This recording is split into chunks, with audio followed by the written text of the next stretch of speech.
And that does come up as an issue too. Of when I posted the original Facebook page post, a couple people hit me up on the side, and it was like, we agree with what you're saying, but the problem becomes too is the banging on bikes, to where all of that ain't got nothing to do with none of us as a motorcycle community. Yet it overshadows what's going on in other activities that take the whole family and this feel out of the biker, to where now cats ain't feeling like they're bikers no more. They just, somebody's just got some patches on for, whatever reason. Yeah, for whatever reason and stuff. And then the question was asked, well, how do we change it?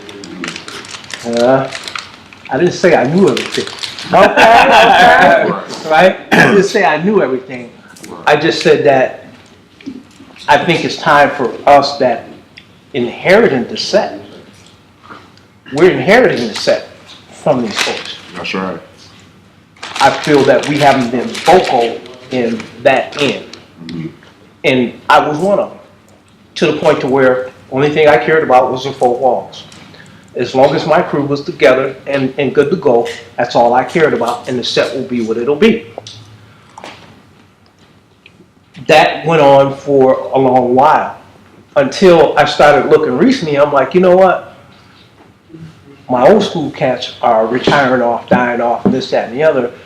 We're next in line. That's right. So for us to not say nothing, at least about how the set is going, I'm not trying to make it perfect. I'm just trying to get people kind of conscious and like mine, saying that, yeah, we are fucking up. And yes, we are next in line. And no, you ain't gonna come on the set with that bullshit. You know what I'm saying? Now, the gang banging on bikes, we ain't got nothing to do with that. We let them do what they do. They do their thing. My thing is that if the motorcycle club takes care of its own business, their people ride, their people fellowship with other bikers on the set, nobody's got any reason to say anything to them about nothing. Because that's what I want. I want a club that's going to be here, be strong, handle their business, keep their business among their business, and ride the iron. I ain't got shit to say to you. What am I causing conflict for? So that's where the bottom feeders come in, fucking shaking your hand and gripping you like your family, and as soon as you walk off, oh, that motherfucker ain't shit, I don't fuck with him. I don't fuck with him. This, that, and the other, blah, blah, blah. That to me is more of a cancer than the other thing, because the other thing will work itself out. Yeah. You know what I'm saying? It'll work itself out. But if we, the bikers, kind of align ourselves in the mindset, no, my club ain't going to be what your club does. No, my club ain't going to be what your club does. No. But everybody handles their business, and therefore there shouldn't be no conflict. There shouldn't be nobody calling out anybody over nothing. A punk ass dance, really? You know what I'm saying? Some brides, y'all fucking really? You know? But I want to say something about, you asked about the dances.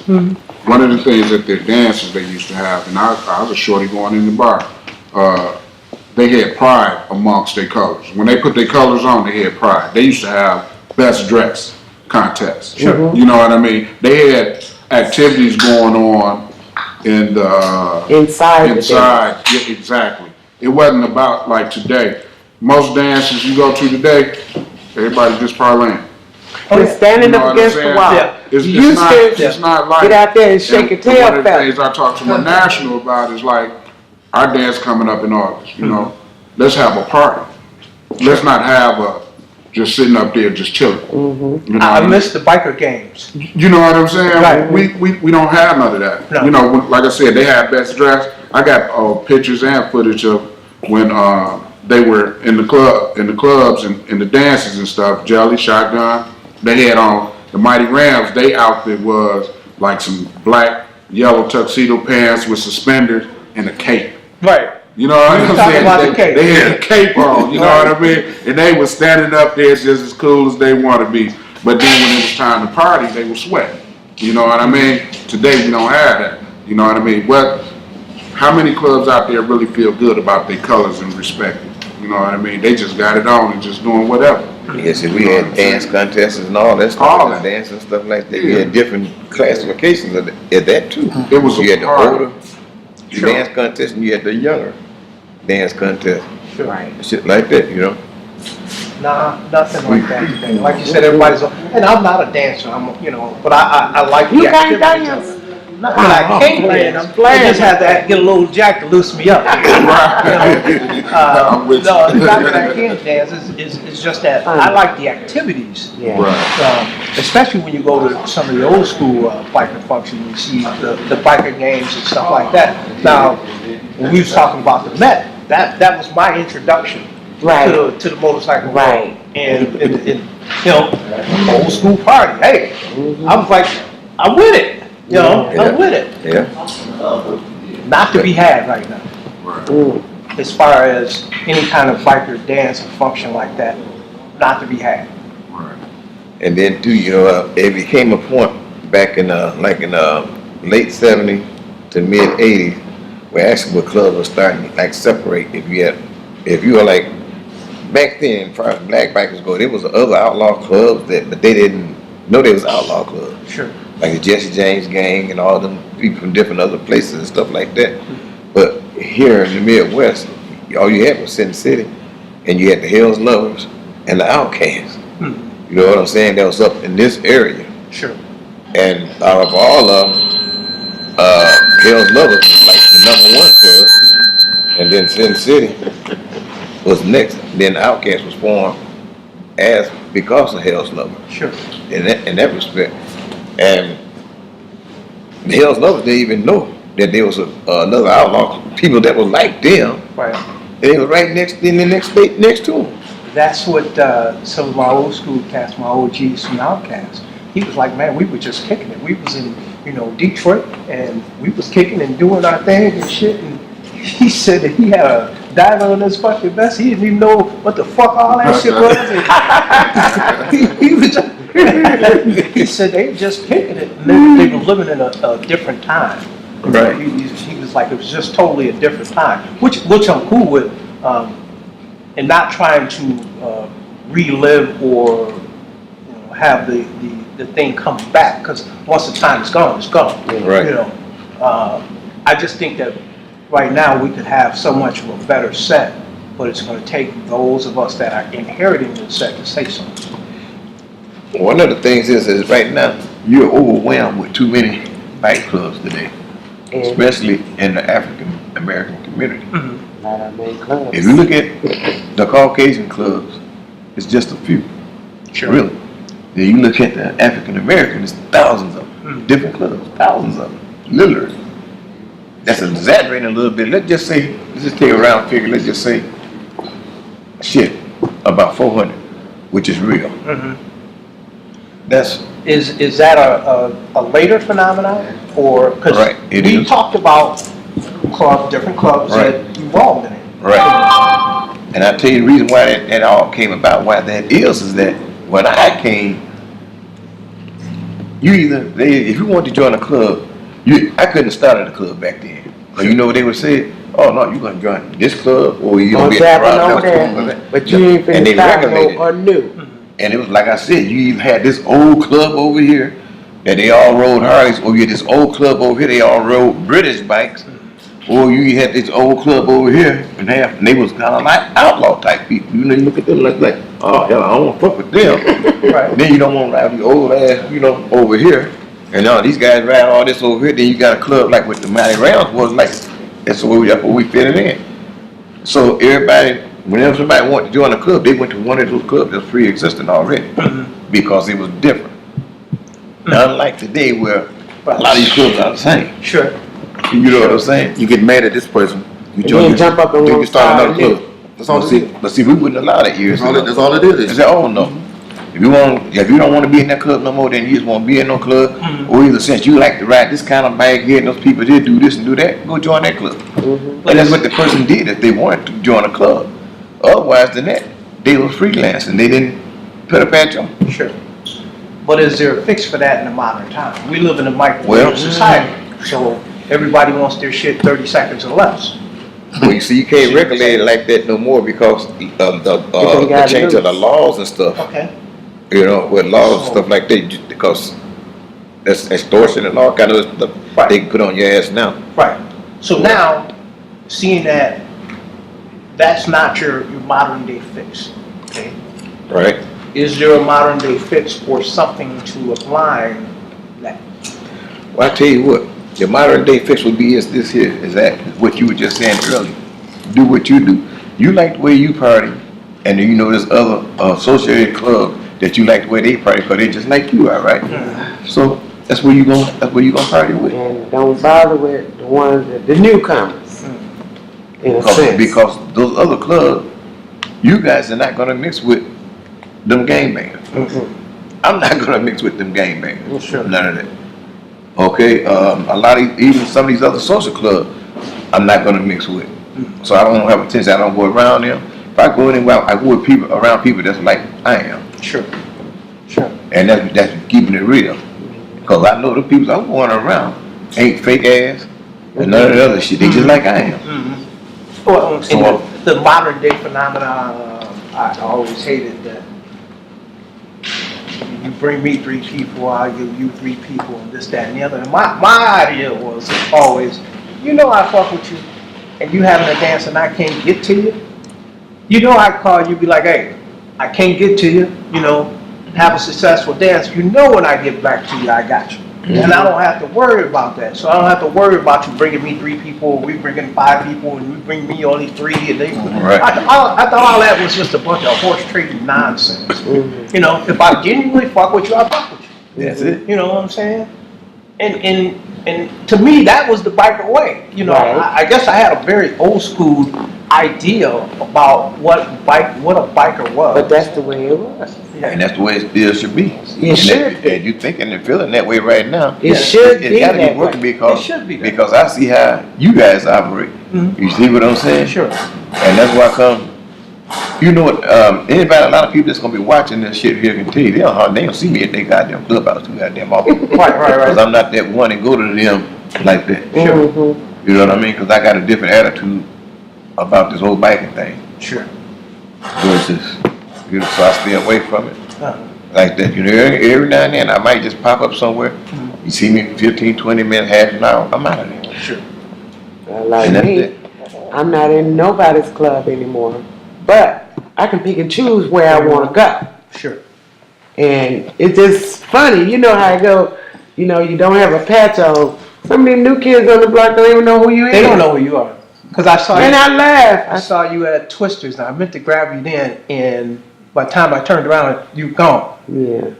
So they, but I know they don't, because you floated through there, and he was just like, Yeah.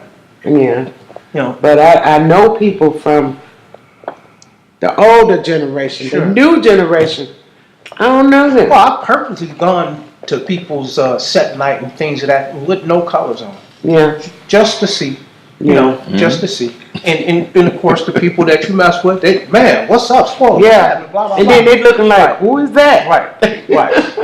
You know, and I always hated the fake hugs anyway. You know, Right. don't hug me just because I got a vest on. Right. And you trying to be. But just like, say for instance, okay, all of you all got something on representing your club. I don't. Okay.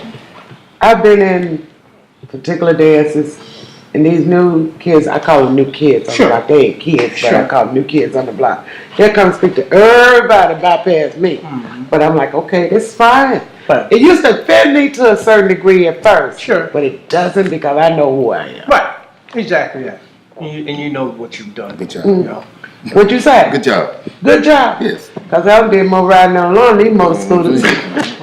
Yeah. And I'm not bragging, but that's what a motorcycle club is supposed to be about. Get on your machine and go wherever you want to go and have fun. If you're that kind of club. True. But like, as I was beginning to say, a lot of people that's got a motorcycle, just because you own a motorcycle don't mean you know the riding formation, the proper way to ride down the highway, have fun. It's never too far if that's somewhere you want to go, Sure. is what I'm saying. Well, until See, and that's, excuse Go me, ahead. but that's one of the things I think in Milwaukee that we don't have an understanding about what's a motorcycle club and what's a riding club. Okay, You know what I okay. mean? Actually, the colors is what brings us together. Our colors is what bring us together. Sure. I wouldn't mean no disrespect if I saw you and didn't speak to you. No prayer. But the colors or the iron is actually what brings us together. A lot of people don't understand what a riding club is or a motorcycle club is. Today we got to understand we have a responsibility because it's just like I was a kid. There's other kids looking up to us. We have a responsibility in the community. Sure. You know, we're not there. You know what I'm saying? I think the motorcycle arena could do a lot for the city. We can't just think about ourselves. Sure. If I see you and you down on the road, I can't just ride past you out of love for the club and the relationship. Sure. I'm gonna pull over too. I'm not leaving until you ride with me. Right. You know what I mean? And that's what but we it's don't for. have that no more. And so while we still have the older generation and brothers and sisters like ourselves, we gotta worry about us starting to do better with them, the ones who understand, so that the rest can follow. Sure. You know I agree what I with you mean? wholeheartedly. And I think that's where we're missing. I think like Jelly and Shotgun, they done got to the point to where the scene has totally changed, and nobody is picking up where they left off. Sure. That's You know exactly what I my mean? point. So I can understand the frustration with the older soldiers, as like, okay, who's gonna pick up? I was talking to Jelly a few weeks ago. Jelly wants to bring back the field meet. You know what I'm saying? I was like, well, you got my 100% support. You know what I mean? Because we need to bring that back, even against, you know, with riders who do have a relationship, you know, in the community. We bring those people together and we change the face of what a MC is. Sure. You know? Sure. I agree with you. You know. I'm sorry, I didn't know. I didn't know that was a kid. No, that's You the good? monitor, right? That's the mother. Okay. Okay. She good. So like Jelly said early, just to piggyback off of that, I've been off the scene for about 4 years, and so y'all up and coming. I know about y'all and haven't even been in the city. You know what I'm saying? And it's a lot of respect for you guys. You know what I'm saying? I already know that. Other clubs that don't start, I don't know nothing about them. Other than they had to be fucked with. Sure. You know, I don't even want to deal with them. You know what I'm saying? Because Right. they on something totally different.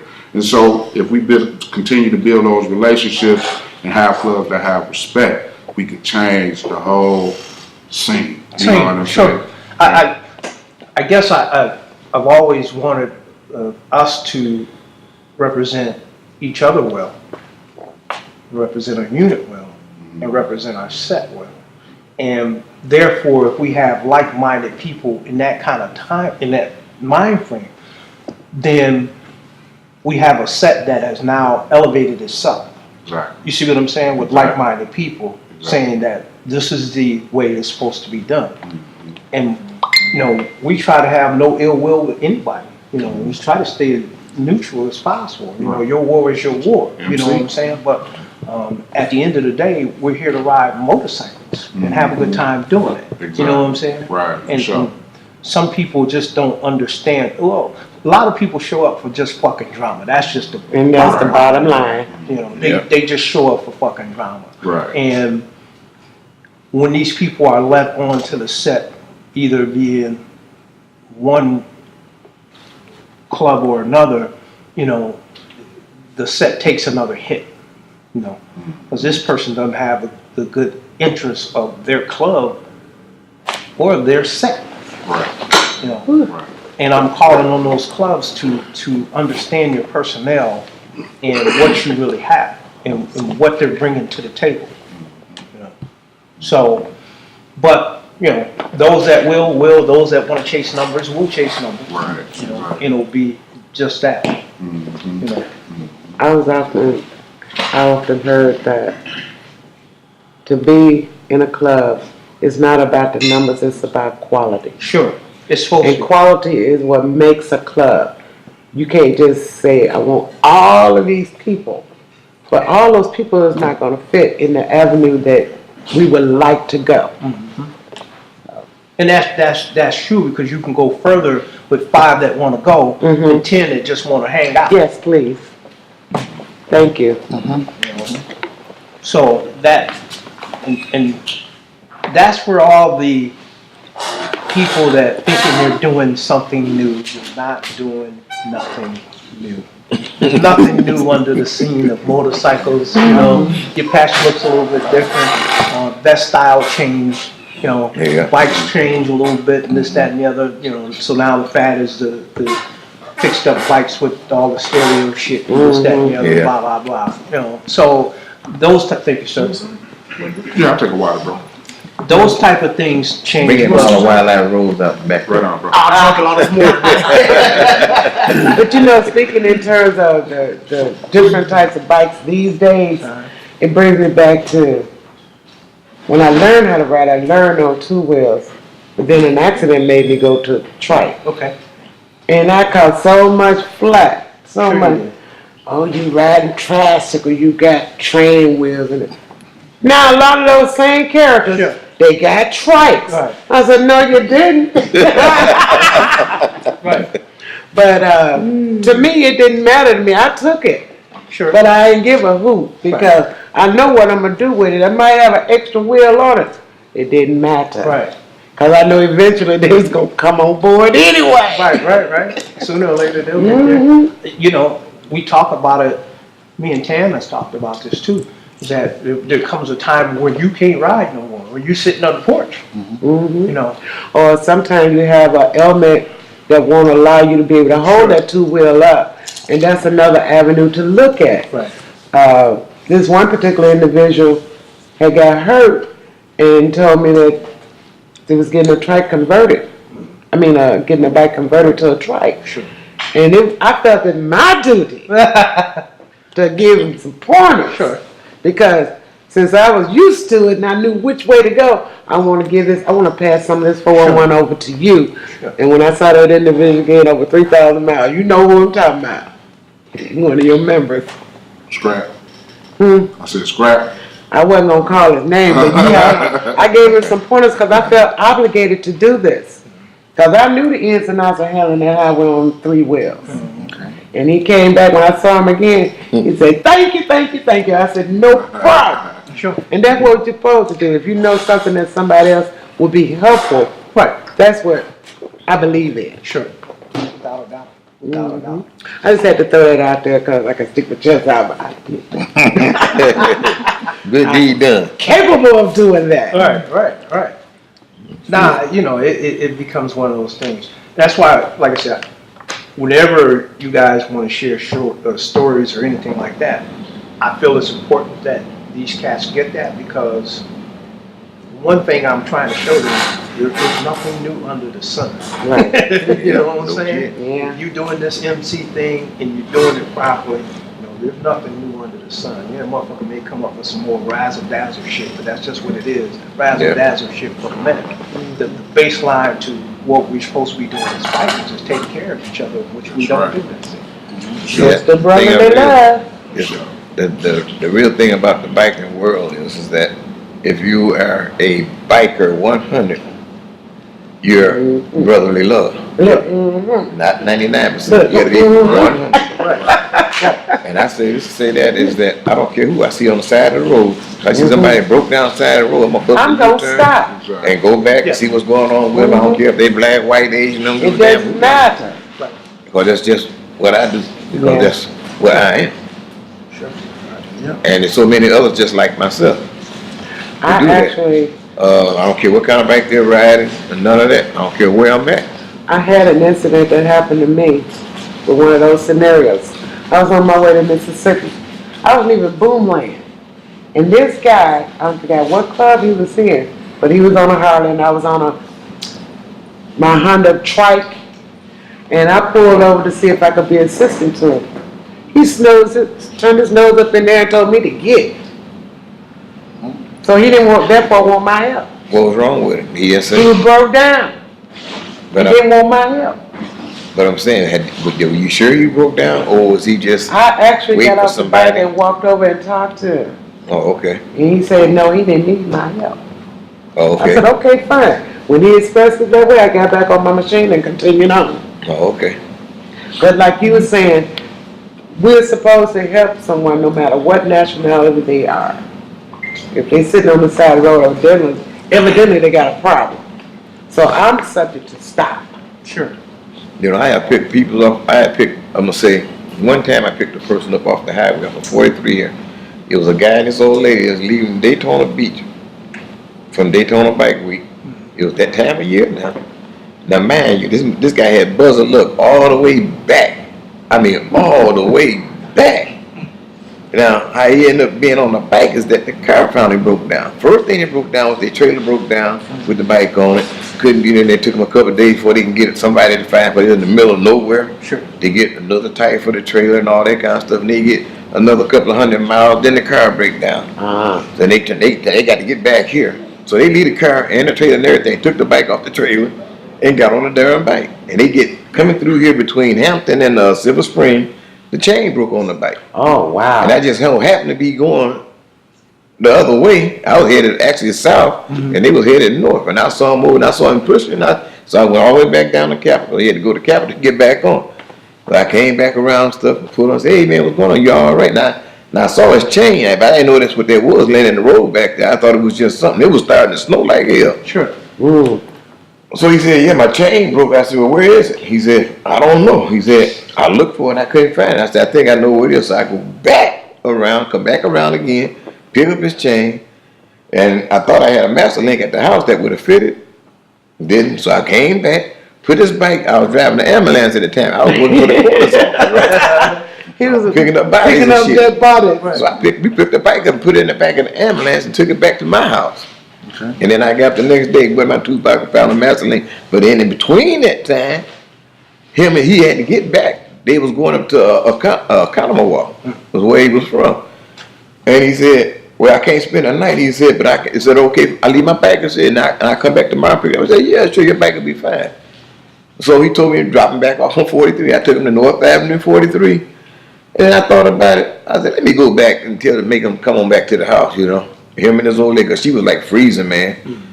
I get back, they had caught that ride on just that quick.